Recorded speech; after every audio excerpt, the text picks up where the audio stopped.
નંદા, તું તો જાણ છો કે ભાઈઓમાં હું પેલો હોઉં. પૈસા ટકે કોઈ દી મેં વિચાર નથી કર્યો હો નંદા. આજે ઓગો એની હાળી વિશે કંઈક વાત કરવા માંગે છે. મને તો શરમ આવે. ઓગા કે તું. હવે વાત જાણે એમ છે કે ખજૂર એમ કહે છે કે મારી હાળીનું ખજૂરમાં હું ગોઠવી દઉં. તો બહુ સારું વાત કહેવાય. એક નંબર વાત કરી. વાત તો હારી ગેરી, પણ હવે જો તમે બધા એની જવાબદારી લેતા હોય તો જવાબદારીનું લખાણ આપણે પોલીસ સ્ટેશન જઈને લખવું પડશે.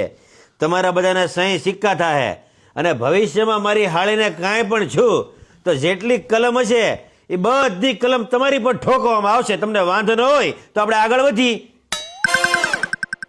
મોટા ભાઈ, તમે તો મારો જીવ છો, મારા બાપ ઠેકાણે છો, પણ સરકારી કાયદામાં મને રહેવા દો.